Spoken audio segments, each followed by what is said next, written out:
A business that you can do part-time or full-time and can be started at home with no large capital outlay, low overhead, no employees, and no special business expertise or technical skills.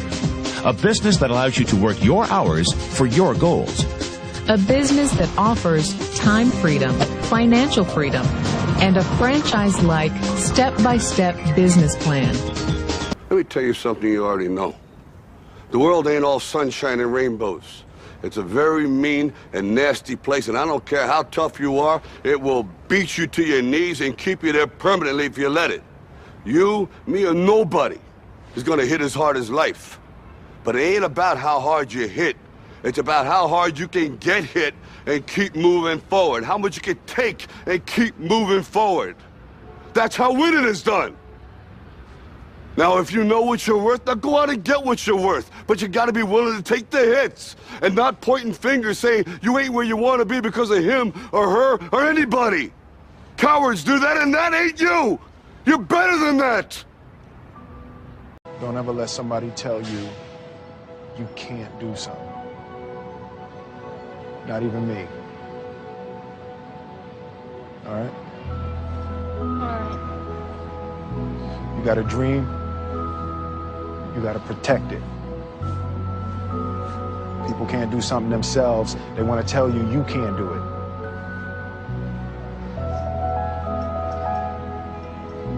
You want something, go get it. Period. If you take a look at this 40-year run on the dollar is designed economically to lose money every single year.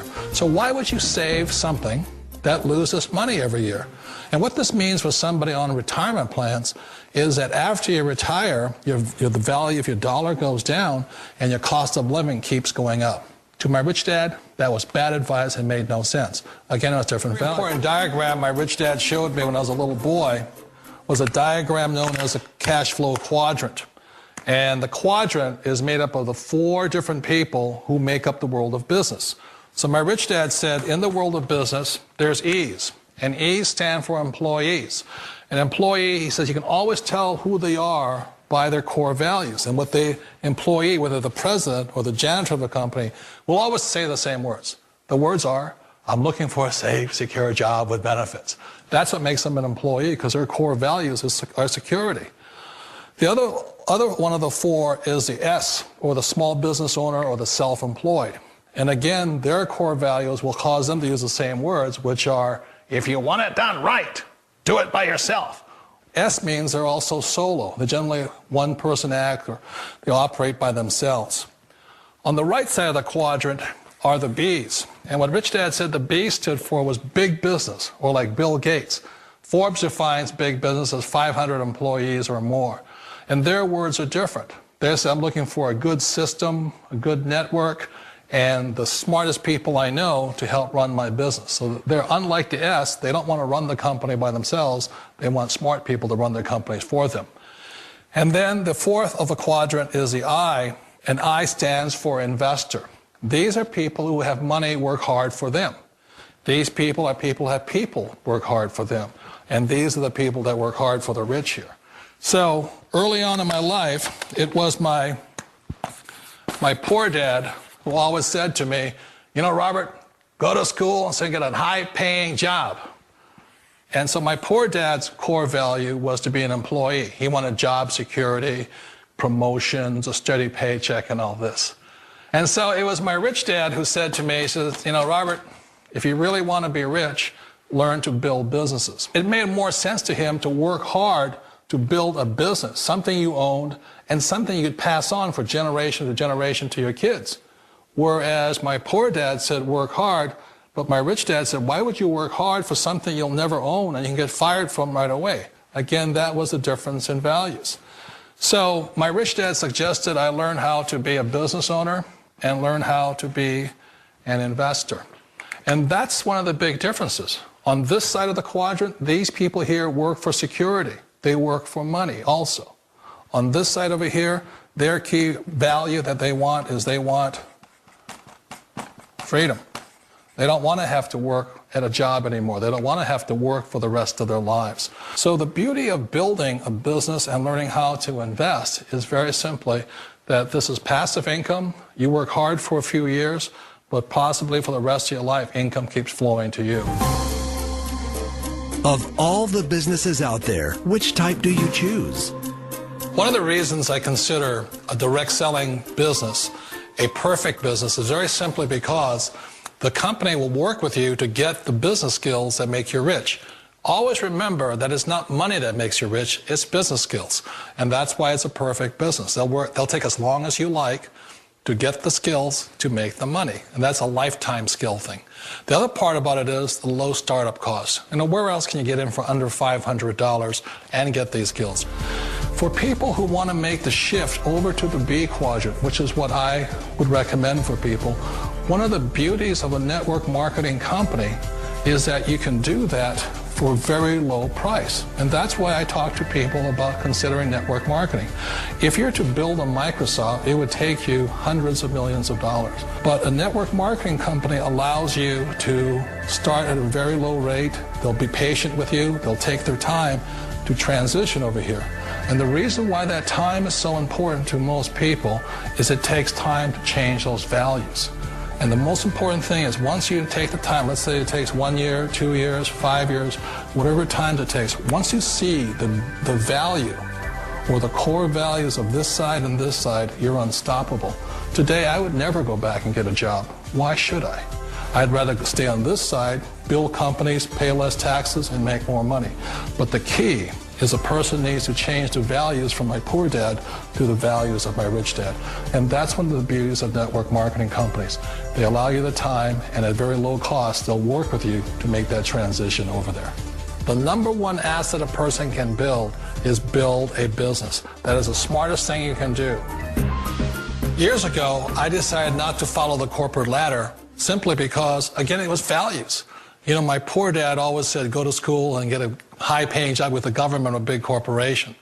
But my rich dad said, why would you work so hard at something you'll never own? You can't sell your job. You can't pass it on to your kids. So to me, it never made any sense. It made more sense to build my own business and hire other people. The other reason is that you really don't have much control if you're in the corporate ladder world. For example, you can get fired at any time.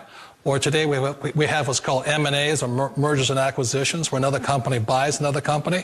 So you could be a great employee, but the company that buys your company just fires you. Wait a minute. This sounds too good to be true. Like one of those get-rich-quick schemes. It's not a get-rich-quick formula. You don't just do it overnight. It takes time. I still remember the first time I made that transition was back in 1978 when I fully quit my job and I had to depend upon my company that I was building to support me. So I understand the fear. The beauty, the most important thing to remember is this. There's two kinds of people in the world. There are the types that will say, you'll never make it. And I had a lot of friends and family saying that. You're stupid, don't do it.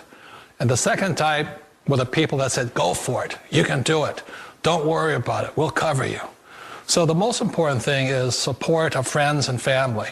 One of the beauties of a direct selling company is that they provide that personal support to you for as long as it takes you to make the journey from the left side to my rich dad side. One of the challenges of being self-employed is that you're your own boss. You're the solo act. Like in the S quadrant, you're the individual. You do it on your own. Whereas in the B quadrant, you're a team player. You have to depend upon your team and count on your team.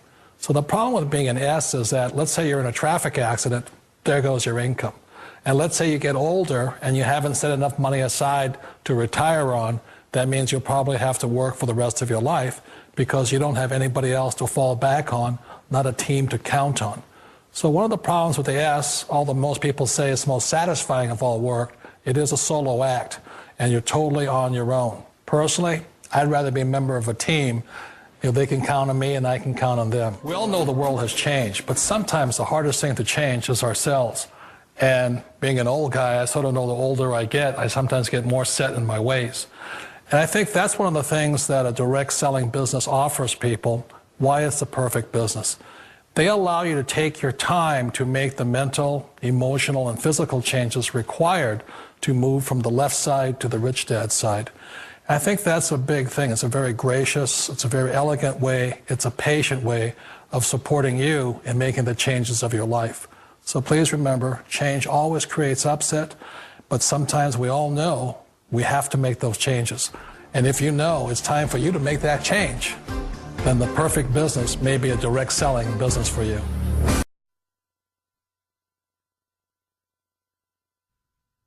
Just 3 years ago, she had never been in an airplane because of a fear of flying. Now 25-year-old Jessica Cox is a licensed pilot, which is pretty incredible considering she was born with no arms. Les Trent with her story of triumph and courage. This pilot is flying with no hands, literally. Jessica Cox is the nation's first and only licensed pilot who has no arms. When I tell people that I'm a pilot, they're like, what? Jessica was born without arms, but she can do almost everything with just her feet, from putting in her contacts to texting her friends on her cell phone, even playing the piano.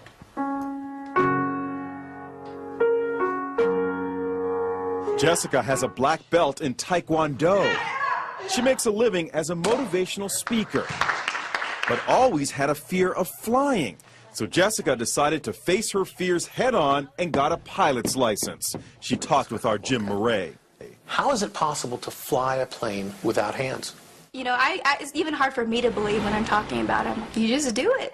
Jessica invited us up for a spin high above the Arizona desert. Her lucky flying shirt reads, "Look, Ma, no hands." She showed us how she controls her plane. And I would have my right foot right here on the yoke, and my left foot here on the throttle.